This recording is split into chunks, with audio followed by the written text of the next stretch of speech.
आज हम लोग देखेंगे प्रमेय 6.1। लिखा है यदि किसी त्रिभुज की एक भुजा के समांतर अन्य दो भुजाओं को भिन्न भिन्न बिंदुओं पर प्रतिच्छेद करने के लिए एक रेखा खींची जाए तो अन्य दो भुजाएं एक ही अनुपात में विभाजित हो जाती हैं। अक्सर एग्जाम में ये प्रमेय पूछ ली जाती है सीधे सीधे। एग्जाम में आपको देखने को मिलता है कि यदि किसी त्रिभुज की एक भुजा के समांतर अन्य दो भुजाओं को भिन्न भिन्न बिंदुओं पर प्रतिच्छेद करने के लिए एक रेखा खींची जाए तो सिद्ध कीजिए अन्य दो भुजाएं एक ही अनुपात में विभाजित हो जाती हैं। तो इसको हम लोग कैसे सिद्ध करेंगे, कैसे प्रूव करेंगे, आज हम लोग इस वीडियो में जानेंगे। तो सबसे पहली बात तो ये जानिए कि प्रमेय शब्द जो है इसको आसान भाषा में यदि कहें तो प्रमेय मतलब फार्मूला, मतलब एक हमको सूत्र मिल गया है, इसकी सहायता से हम त्रिभुज के प्रश्नों को सॉल्व कर सकते हैं। लेकिन अब इसका डेरिवेशन करना है, ये फार्मूला निकला कैसे? तो इस फार्मूले को बताया था एक गणितज्ञ हुए हैं थेल्स, तो इसलिए इसको थेल्स प्रमेय भी कहा जाता है। इसका एक नाम है थेल्स प्रमेय। हिंदी में इसको कहा जाता है, इस प्रमेय का नाम है आधारभूत समानुपातिकता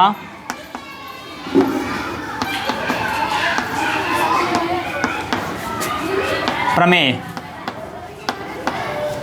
इंग्लिश में इसको कहते हैं बेसिक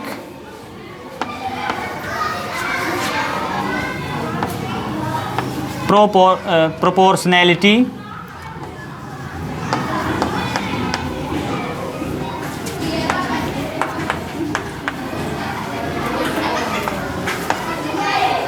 बेसिक प्रोपोर्शनैलिटी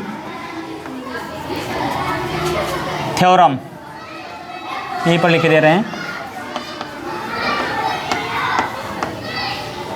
इसी को शॉर्टकट में कहते हैं, बेसिक का बी ले लिया गया, प्रोपोर्शनैलिटी का पी ले लिया गया और थ्योरम का टी ले लिया गया। तो शॉर्टकट में इसको बीपीटी भी कहते हैं। ये इस थ्योरम के यानी इस प्रमेय के नाम हैं। एग्जाम में आपको इन तीनों नाम में से कोई भी एक नाम दे करके पूछा जा सकता है कि आधारभूत समानुपातिकता प्रमेय को सिद्ध कीजिए, या आपसे कहा जा सकता है कि थेल्स प्रमेय को सिद्ध कीजिए, या ऐसा भी क्वेश्चन आ सकता है कि बीपीटी क्या है इसको सिद्ध कीजिए, ठीक है। और या फिर ऐसे पूरा लिख करके यहाँ पर बता दिया जाए कि तो अन्य दो तो सिद्ध कीजिए अन्य दो भुजाएं एक ही अनुपात में विभाजित हो जाती हैं। अब इसको कैसे सिद्ध करेंगे? तो इसको सिद्ध करने के लिए हमको एक त्रिभुज बनाना पड़ेगा, उसमें कुछ रचना करनी पड़ेगी। देखिए एक त्रिभुज मैं बनाता हूँ,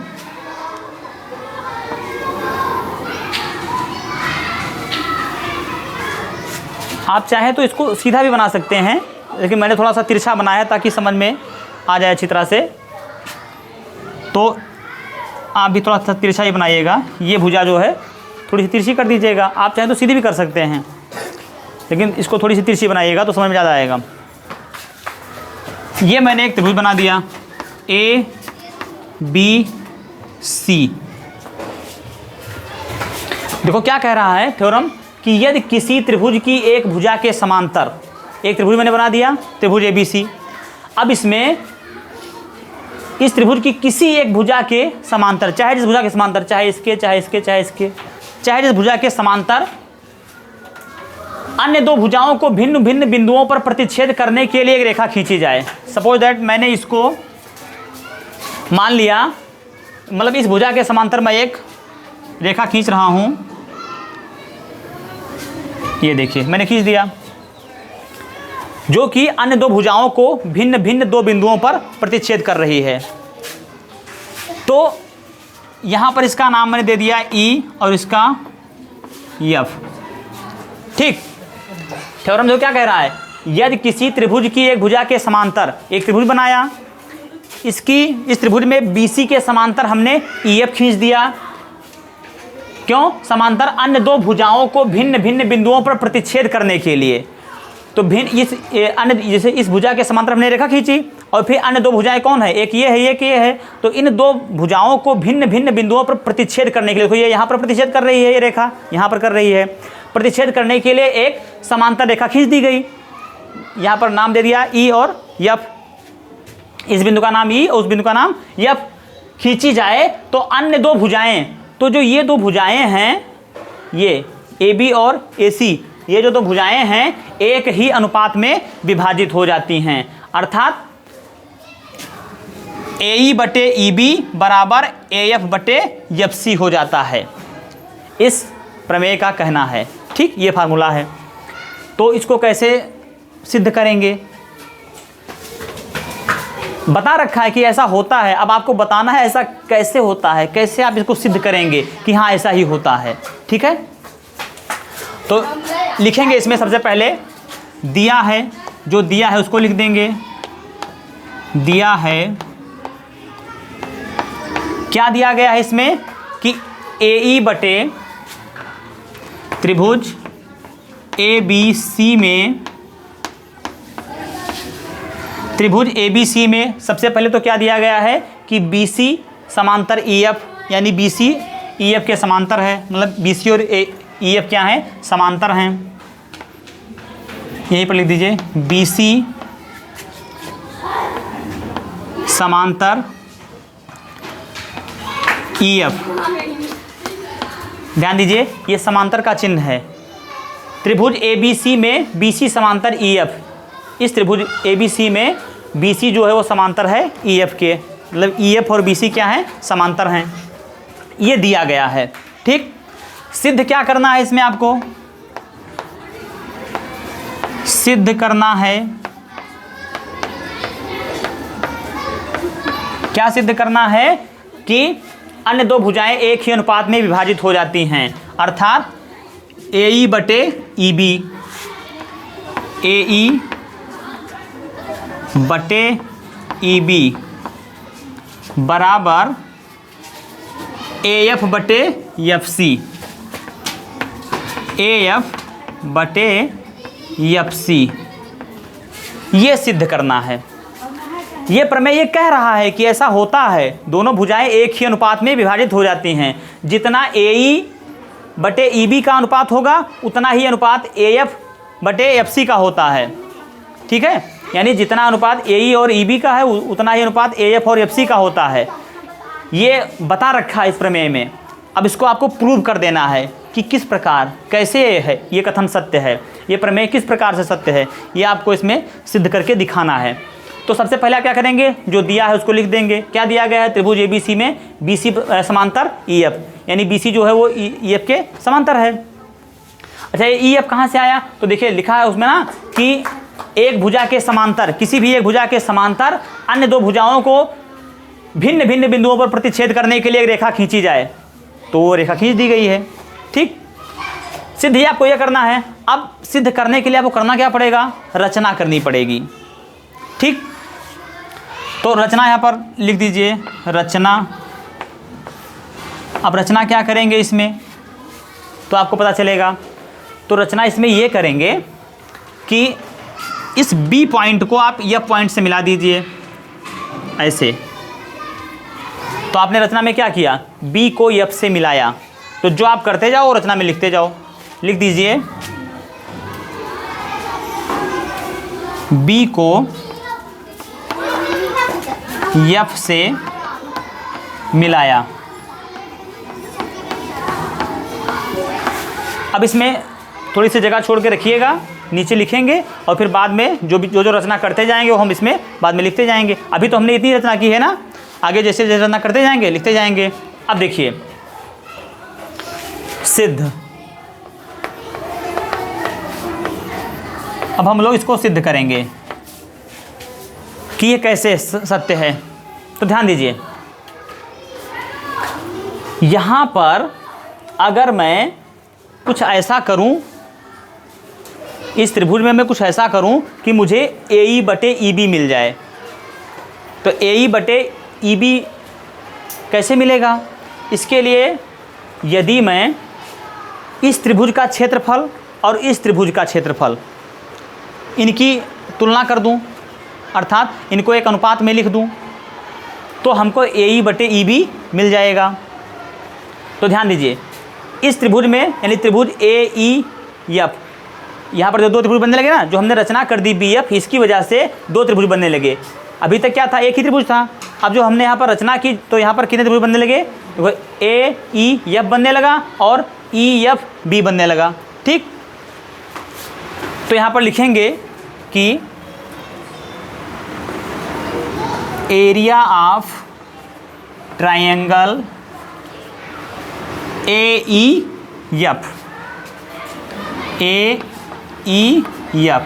यानी AEF त्रिभुज का क्षेत्रफल बटे एरिया ऑफ त्रिभुज EFB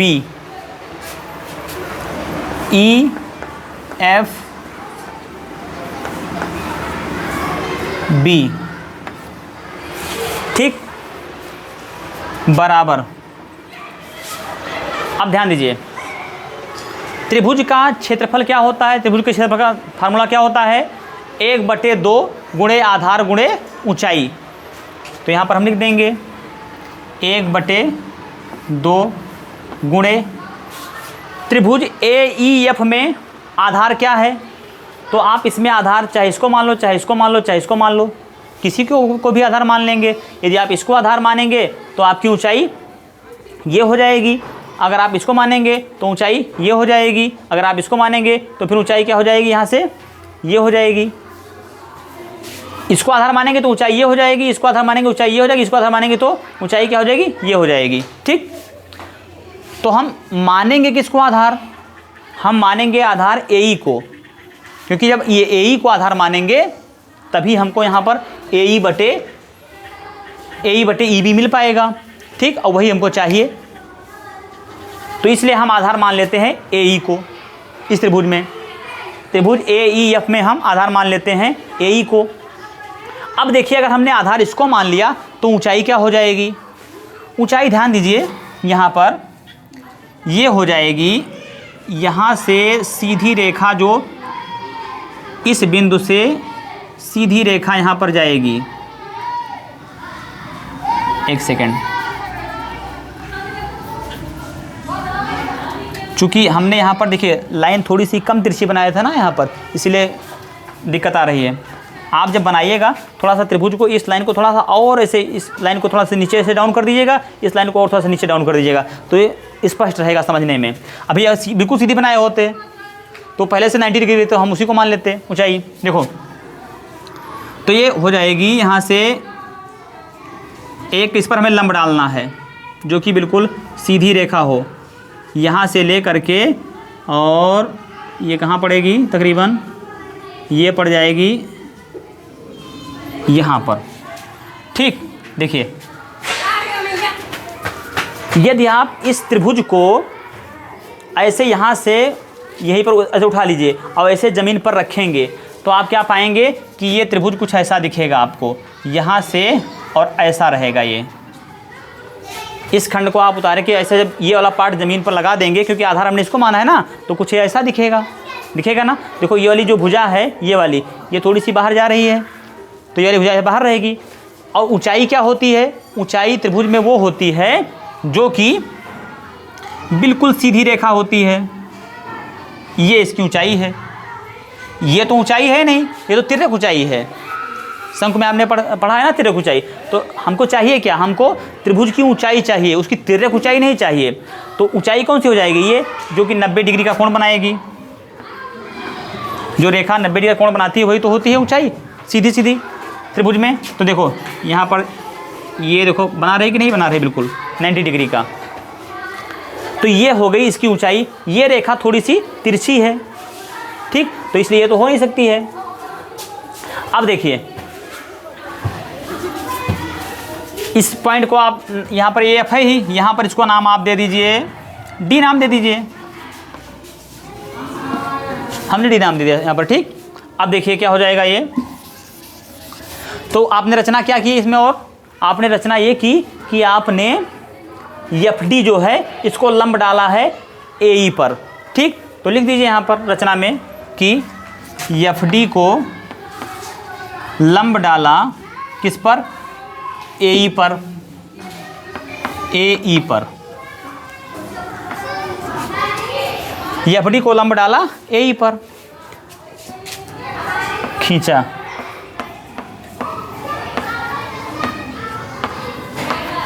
ठीक, ये आपने रचना की। जो रचना करते जाएंगे लिखते जाएंगे। अब देखिए इसका क्षेत्रफल क्या हो जाएगा, 1/2 तो हो ही गया। आधार क्या है, ए ई, तो लिख दीजिए ए ई। और ऊंचाई क्या है इसकी, तो ऊंचाई है डी एफ है, तो लिख दीजिए डी एफ। बटे में नीचे वाला पार्ट एरिया ऑफ त्रिभुज ई एफ बी का, तो ये क्या हो जाएगा,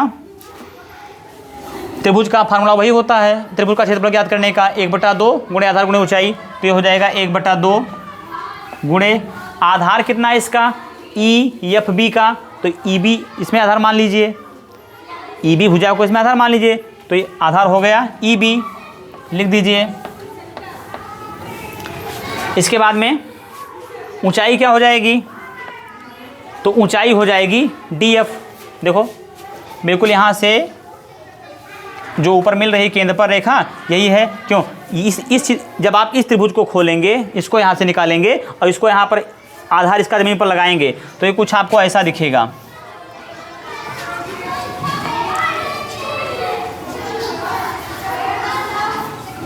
ये कुछ ऐसा दिखेगा आपको। तो अब ये तो इसकी ऊंचाई हो नहीं सकती है जो ये रेखा है, देखो। ठीक, तो क्या होगा, फिर इसकी ऊंचाई ये हो जाएगी जो यहाँ से बिल्कुल सीधी आएगी, ये इसकी ऊंचाई हो जाएगी सीधी रेखा। तो इस तरह से कौन सी रेखा, देखो ये तो तिरछी बनेगी जब लगेगा इधर, तो सीधी रेखा कौन सी है, यही तो है एफ डी, तो ऊंचाई आपकी एफ डी ही हो गई। तो यहाँ पर लिख देंगे यही डी एफ ही, डी एफ। अब देखिए 1/2 से 1/2 कैंसिल आउट हो गया, डी एफ से डी एफ कैंसिल आउट हो गया, बचा क्या, ए ई बटे ई बी, यही तो बचा और यही हमको चाहिए था। अब इसके बाद में देखिए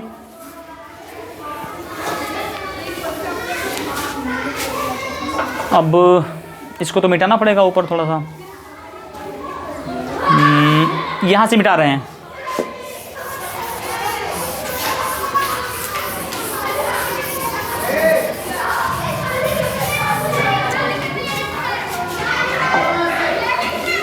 ध्यान दीजिए, इसके बाद में और रचना करेंगे। इसमें क्या रचना करेंगे, देखो अब हमको क्या चाहिए, ये तो हमें मिल गया ए ई बटे ई बी। अब हमको चाहिए ए एफ बटे एफ सी। इसको कैसे लाएंगे, तो जिस प्रकार से इसको लेकर के आए हैं उसी प्रकार से हम उसको भी लेकर के आएंगे। तो क्या हो जाएगा, देखो सी को मिला दीजिए ई से, सी को मिला दीजिए ई से यहाँ। तो जो आपने रचना की है यहाँ पर लिख दीजिए कि सी को ई से मिलाया,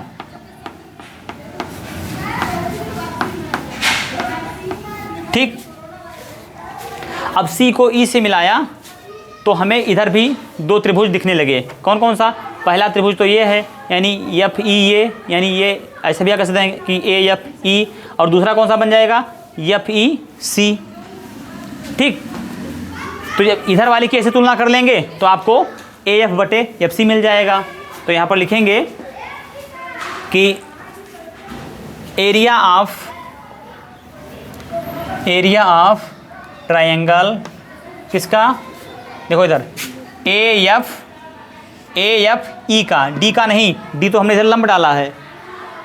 यहाँ पर देखो ए एफ ई, ये एक त्रिभुज बन रहा है ना, उस डी को इग्नोर करो, जो भी आपने बनाया उसका काम हो गया, उसकी जो ज़रूरत थी उसका यूज पूरा हुआ। अब है ए एफ ई त्रिभुज A F E, area of त्रिभुज ए एफ ई बटे में एरिया ऑफ त्रिभुज क्या हो जाएगा, देखो एफ EFC, चाहे ऐसे आप लिखो चाहे FEC लिख दो, बात एक ही है। तो हमने लिख दिया। अच्छा यहाँ पर देखिए, जहाँ पर आपने लिखा है त्रिभुज AFE, यही तो लिखा है त्रिभुज AFE, तो इसको आप ऐसा भी तो लिख सकते हैं ना कि त्रिभुज AEF, बात तो एक ही है। तो यहाँ पर आप ऐसे लिख दीजिए त्रिभुज AEF, ठीक।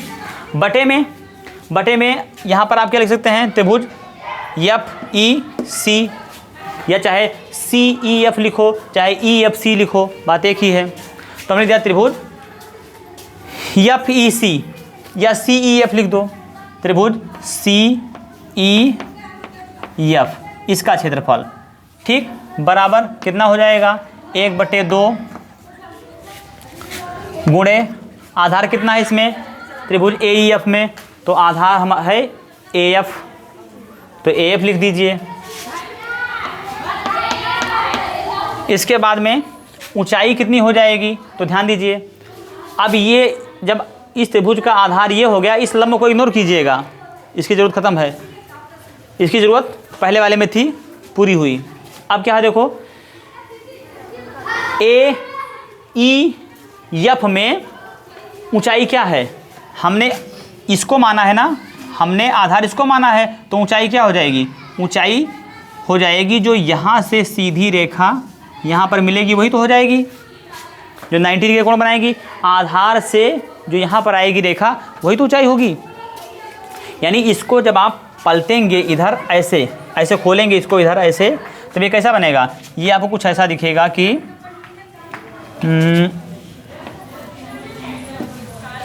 इधर से ऐसा और फिर कुछ ऐसा दिखेगा ये, जब ये आधार नीचे लगाएंगे AF, ठीक। तो इसमें ऊंचाई क्या है, ना तो ये ऊंचाई ना ही ये है ऊंचाई, ऊंचाई क्या है, जो यहाँ से सीधी रेखा इस पर आएगी आधार पर, वही तो इसकी ऊंचाई होगी।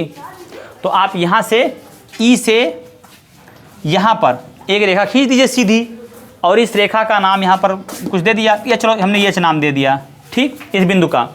यहाँ पर तो E लिखा ही था, यहाँ पर हमने H दे दिया। अभी हमने क्या है, हमने देखो जैसे इसमें इस बिंदु से इस रेखा पर एक लंब डाल दिया, ठीक। तो उसी प्रकार से यहाँ पर भी तो हमने यही किया ना कि EH को हमने लंब डाल दिया है किस पर, AF पर, जैसे अभी हमने लंब डाला था इधर वाले त्रिभुज में। तो इसको हम लिख देंगे, पहले रचना में बढ़ा दो इसको, रचना में क्या हो जाएगा कि हमने EH लंब डाला AF पर, EH परपेंडिकुलर AF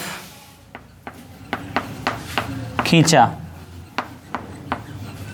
ठीक। अब देखिए ऊंचाई इसकी क्या हो गई, इस वाले त्रिभुज की ऊंचाई क्या हो गई, EH हो गई। तो लिख दीजिए EH यहाँ पर AF गुणे EH, ठीक, बटे में एरिया ऑफ त्रिभुज CEF, तो ये भी हो जाएगा 1/2 गुणे CEF है ना, तो इसका आधार ये मान लीजिए क्या है, FC, तो ये हो गया FC गुणे ऊंचाई क्या हो जाएगी, इस वाले त्रिभुज की ऊंचाई क्या हो जाएगी, तो ऊंचाई तो यही होगी ना। देखो ये अगर यहीं से देखो शुरू से पूरी ये रेखा, तो कौन सी है, इस पर ऐसी रेखा जो 90 डिग्री कोण बना रही है, तो यही तो है ना जो 90 डिग्री कोण बना रही है, तो लंब तो यही हो जाएगा ना। अदरवाइज इसको जब आप खोलेंगे तो ये कुछ कैसा दिखेगा, ये ऐसा दिख रहा है ऐसे, और फिर जब इसका आधार ज़मीन पर लगेगा तो ये हो जाएगा कुछ ऐसे, और फिर ऐसे मिला है। अब बताओ इसमें क्या है, ऊंचाई क्या है इस त्रिभुज की, पता चल रहा है कुछ। जब आपने इसको ऐसे खोल दिया तो ये भुजा आ गई नीचे, ये वाला यहाँ से F और C नीचे आ गई, तो ये तो ऐसे दिख रही है ना। अब इसमें ऊंचाई क्या हो जाएगी, ऊंचाई यहाँ पर देखिए, जो इस त्रिभुज की ऊंचाई है देखा जाए तो ये रेखा तो हो नहीं सकती, तिरछी पड़ जाएगी, तो क्या है जो सीधी रेखा होगी वही तो हो जाएगी इसकी ऊंचाई। तो सीधी रेखा इस तरह से कौन है यहाँ पर, देखिए ये तो तिरछी है वाली रेखा, EF जो है तिरछी है, सीधी कौन सी पड़ रही है, यही तो पड़ रही है, तो EH इसकी भी ऊंचाई हो जाएगी। तो लिख दीजिए EH। अब देखिए 1/2 से 1/2 कैंसिल आउट हो गया, यहाँ EH से EH कैंसिल आउट हो गया, बचा क्या, AF/2 F C, A F बटे एफ सी। ठीक, अब हमको मिल तो गया ए ई बटे ई बी और ए एफ बटे एफ सी, यही तो सिद्ध करना है। लेकिन अब ऐसे नहीं लिख देंगे कि हाँ ए ई बटे ई बी बराबर ए एफ बटे एफ सी। क्यों? क्योंकि देखिए दोनों में एरिया जब हमने निकाला है तो एरिया ऑफ त्रिभुज ए ई एफ यहाँ है ऊपर अंश में, यहाँ पर भी देखो एरिया ऑफ त्रिभुज ए ई एफ है, ये तो सेम है। लेकिन नीचे वाला देखिए, नीचे वाला क्या है कि एरिया ऑफ यहाँ पर सी ई एफ है, यहाँ पर क्या है area of E F B है। तो अगर किसी तरह से करके हम इन दोनों एरिया को बराबर कर ले जाएं, ये दिखा ले जाएं कि हाँ ये दोनों, इन दोनों त्रिभुज के एरिया बराबर हैं यानी क्षेत्रफल बराबर हैं, तो हम लिख सकते हैं कि हाँ ए एफ ओ क्या नाम ए ई बटे ई बी बराबर ए एफ बटे एफ सी, तो हम लिख सकते हैं। तो इसको कैसे दिखाएंगे? तो ध्यान दीजिए, आपने एक 9th में पढ़ा था कि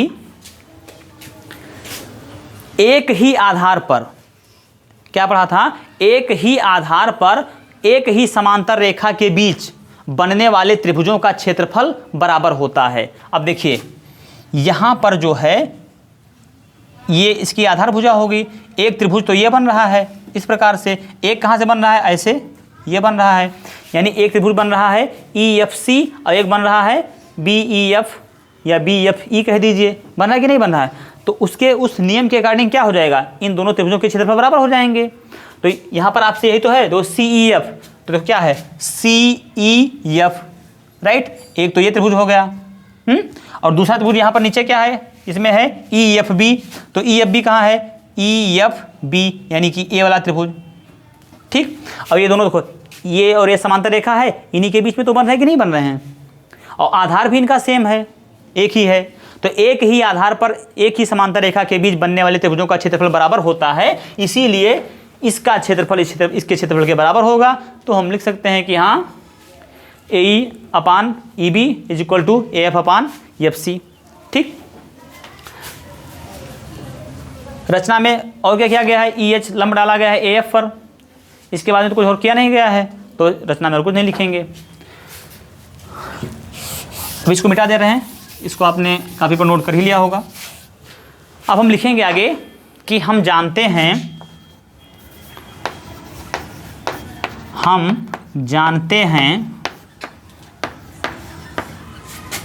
कि एक ही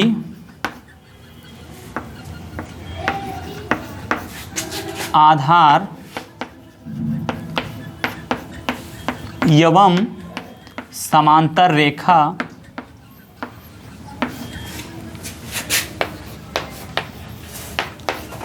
के बीच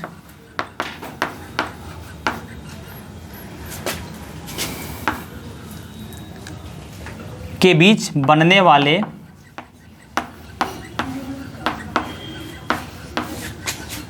त्रिभुजों का क्षेत्रफल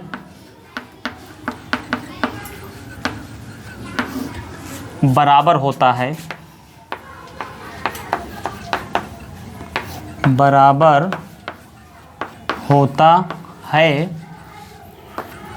अतः त्रिभुज सी ई एफ, त्रिभुज सी ई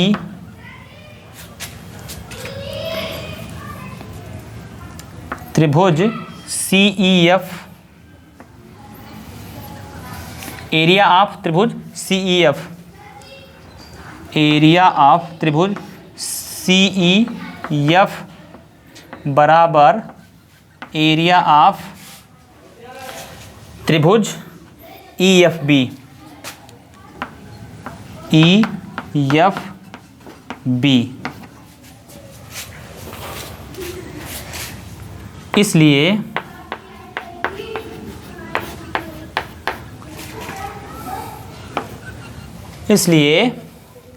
ए ई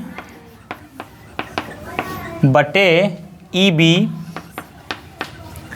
बराबर ए एफ बटे एफ सी इति सिद्धम, या आप इंग्लिश में लिख दें कि प्रूव्ड। तो इस प्रकार से इस प्रमेय को सिद्ध किया जाएगा। ये 9th में आपने पढ़ रखा है, उसका देखो यूज हो रहा है यहाँ पर 10th में। हम जानते हैं कि एक ही आधार एवं समांतर रेखा के बीच, यानी एक ही आधार रेखा पर एवं समांतर रेखा के बीच बनने वाले त्रिभुजों का क्षेत्रफल बराबर होता है। तो हमने क्या कर दिया, अतः एरिया ऑफ त्रिभुज CEF बराबर एरिया ऑफ त्रिभुज EFB। यही तो हमको बराबर कर देना था, बाकी तो बराबर था ही, तो इसको हमने बराबर कर दिया। तो इसलिए हम लिख सकते हैं कि AE अपान EB बराबर AF अपान FC इति सिद्धम। इस प्रकार से इस क्वेश्चन को, मतलब इस प्रमेय को सिद्ध करना था। प्रमेय नंबर 6.2 है, लिखा है यदि एक रेखा किसी त्रिभुज की दो भुजाओं को एक ही अनुपात में विभाजित करे तो वह तीसरी भुजा के समांतर होती है। अब एग्जाम में इसको ऐसे भी पूछ लिया जाएगा, या तो ऐसे लिख दिया गया और फिर कह दिया जाएगा कि हाँ इसको सिद्ध कीजिए, या ऐसा भी पूछा जा सकता है कि यदि एक रेखा किसी त्रिभुज की दो भुजाओं को एक ही अनुपात में विभाजित करे तो सिद्ध कीजिए कि वह तीसरी भुजा के समांतर होती है। ठीक, तो इसमें हम लोग यूज करेंगे विरोधाभास विधि का। इस प्रमेय को सिद्ध करने के लिए हम लोग यूज करेंगे विरोधाभास विधि का, यानी कॉन्ट्राडिक्शन मेथड, जो हम लोग यूज करते थे चैप्टर नंबर 1 में। जैसे √2 सिद्ध कीजिए, √2 एक अपरिमेय संख्या है, तो उस तरह से पहले हम लोग मान लेंगे कि नहीं ये है, और फिर जब हमारी मान्यता गलत हो जाएगी इसका मतलब कि हाँ वो सही है। तो देखिए एक त्रिभुज जैसे है, हमने बना दिया एक त्रिभुज ये ABC, ये त्रिभुज बना दिया। अब प्रमेय में क्या कह रहा है कि यदि एक रेखा किसी त्रिभुज की दो भुजाओं को एक ही अनुपात में विभाजित करे, ठीक, तो वह रेखा क्या होती है, वह रेखा तीसरी भुजा के समांतर होती है, EF। ठीक, ये रेखा क्या कर रही है, इन दोनों भुजाओं को एक ही अनुपात में विभाजित कर रही है, जैसा अभी हम लोगों ने देखा ही 6.1 में। तो एक अनुपात में यदि विभाजित करती है तो ये रेखा क्या होती है, इस रेखा के समांतर होती है, ये इसमें बताया जा रहा है। अब इसी को हमें सिद्ध कर देना है। ठीक, तो ध्यान दीजिए, इसमें पहले दिया क्या गया है उसको लिख लीजिए। तो इसमें दिया गया है,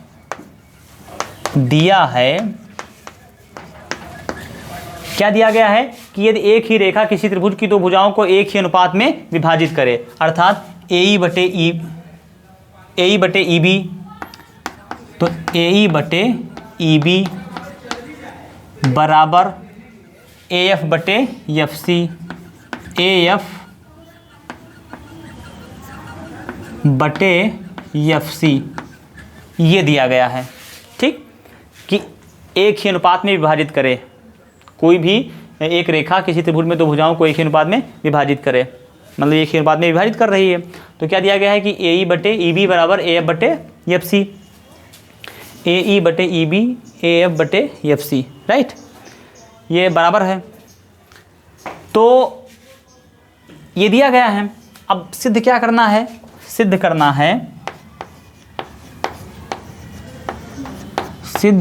है कि BC समांतर EF, BC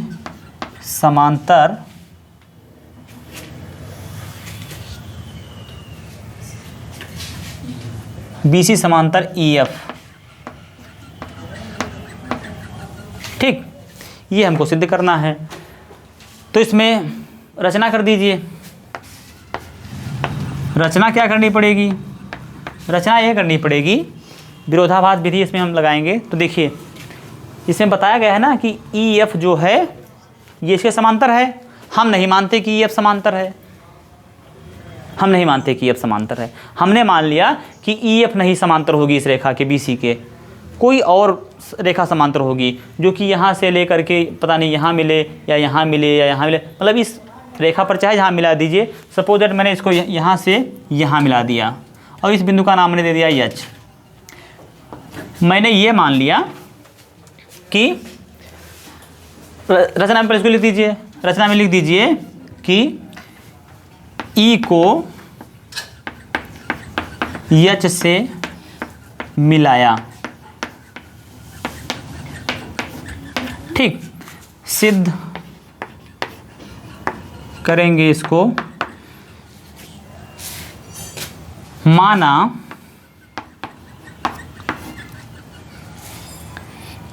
ई एच समांतर बी सी। हमने क्या मान लिया इसमें कि ई एफ बी सी के समांतर नहीं है, जो हमने रेखा खींची है ये वाली है इसके समांतर, यानी कि ई एच समांतर है बी सी के।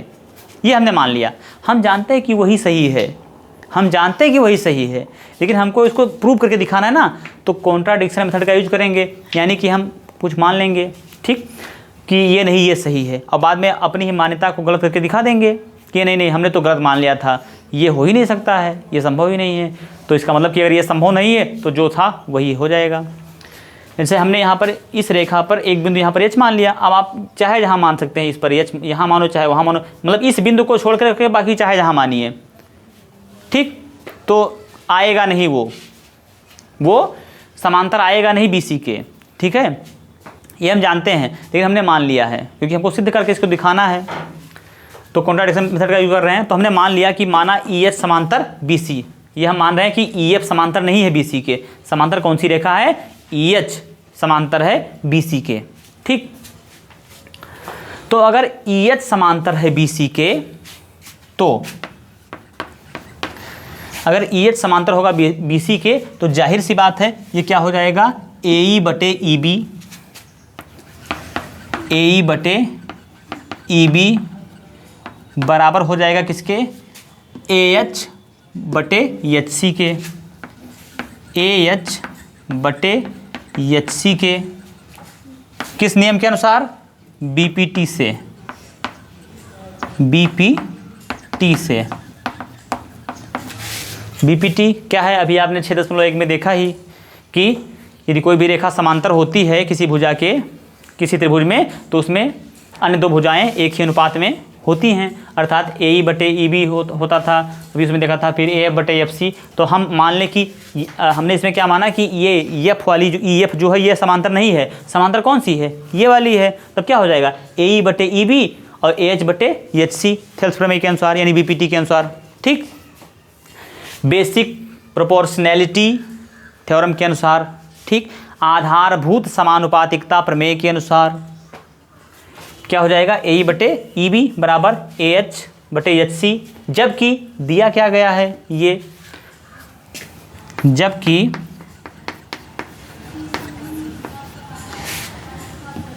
ए ई बटे ई बी बराबर ए एफ बटे एफ सी, ये दिया है। ठीक, ये दिया है। तो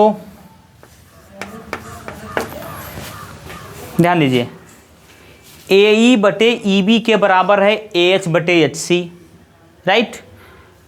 यहां पर ध्यान से देखिए, ए ई बटे ई बी के बराबर है ए एच बटे एच सी, अर्थात ये दोनों बराबर हैं। उसी प्रकार से ए ई बटे है ई बी बराबर किसके? ए एफ बटे एफ सी के, यानी कि ये दोनों भी बराबर हैं। तो इसका मान जितने के बराबर है और फिर इसका मान, यानी आप इसको इस प्रकार से समझिए, जैसे कोई एक तराजू है, तराजू में एक तरफ आपने 5 किलो बांट रखा, एक बार आपने उस पर 5 किलो गेहूँ तौल दिया, गेहूँ, ठीक, 5 किलो आपने गेहूँ तौल दिया, और फिर दूसरी बार इसी बांट से आपने 5 किलो चावल तौल दिया। अब अगर आप इस गेहूँ और चावल को वो बांट उतार कर रख दीजिए और एक पलड़े में आप इस गेहूँ को रखिए, एक पलड़े में चावल को रखिए, तो क्या बराबर नहीं होंगे? बराबर होंगे, क्योंकि जब इसी बांट से आपने तौला है, ये भी 5 किलो है, ये भी 5 किलो है, तो जाहिर सी बात है कि दोनों बराबर होंगे जब आप पलड़े में रखेंगे।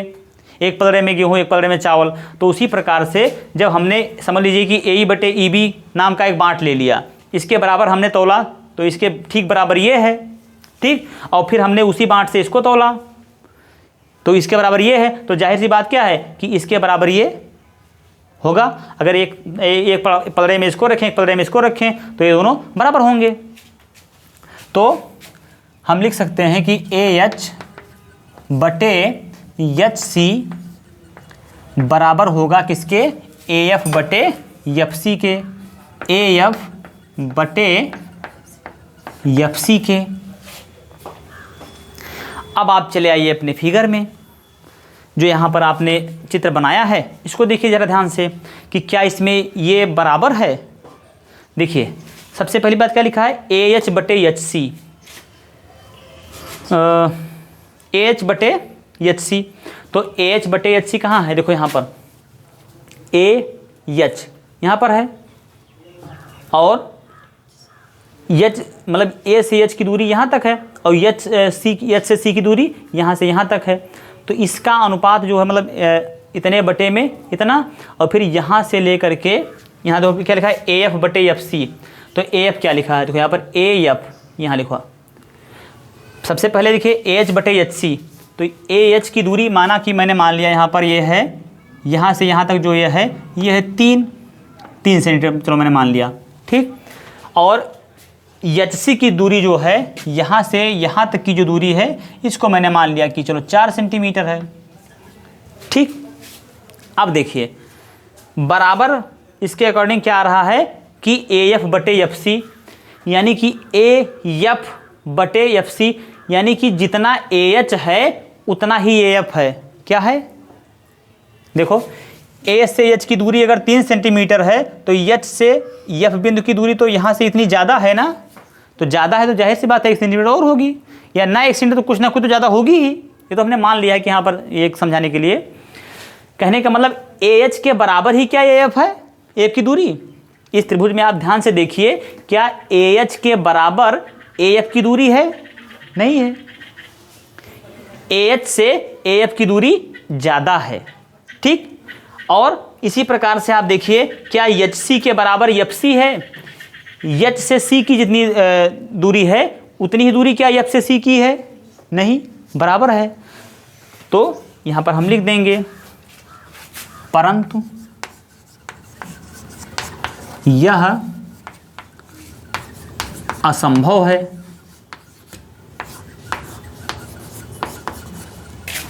अतः ए ई बटे ई बी, अतः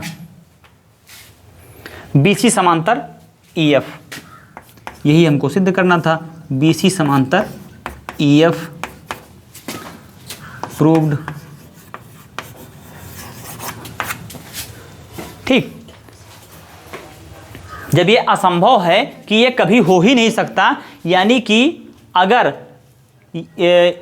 एफ के अलावा ई को और किसी भी बिंदु पर यहाँ पर मिला दिया जाए, इस रेखा पर चाहे जिस बिंदु पर, तो फिर वो कभी भी ये एफ और एफ सी के बराबर हो ही नहीं सकता है, चाहे जिसको। ये कब बराबर होगा, जब एच जो यहाँ पर बिंदु है, यानी ये जो रेखा है, ये बिल्कुल इस रेखा पर संपाती बना देंगे, बिल्कुल इस रेखा के ऊपर, तभी बराबर होगा कि हाँ अगर इस एच को यहाँ बिल्कुल इस पर संपाती रेखा बना दे, यहाँ पर एच हो जाए एफ के स्थान पर, तो क्या हो जाएगा, ए एच बराबर हो जाएगा ए एफ के, क्योंकि जहाँ पर एफ बिंदु है वहीं पर एच बिंदु है, तब तो बराबर होगा। उसी प्रकार से यहाँ पर हो जाएगा कि हाँ एफ सी बराबर हो जाएगा एच सी, तभी बराबर होगा। और जरा सा भी ऊपर नीचे कहीं है एफ के, तो फिर वो क्या है, उसके बराबर होगा ही नहीं, कुछ ना कुछ कम ज़्यादा रहेगा, तो क्या है, ये असंभव है। तो इसलिए हमने जो माना था कि हाँ एच ई एच समांतर बी सी, वो हमारी मान्यता गलत है। तो सही क्या है, सही है ई एफ समांतर बी सी। अगर हमारी मान्यता गलत है कि ई एफ के अलावा कोई और बिंदु हो सकता है, ये हमारी मान्यता थी, तो यदि हमारी वो मान्यता गलत है कि हाँ ई एफ के अलावा कोई और बिंदु हो सकता है, तो फिर सही क्या है, सही ये है कि हाँ ई एफ ही होगा और कोई बिंदु नहीं हो सकता। तो इस प्रकार से इस थ्योरम को यानी इस प्रमेय को सिद्ध किया जाएगा।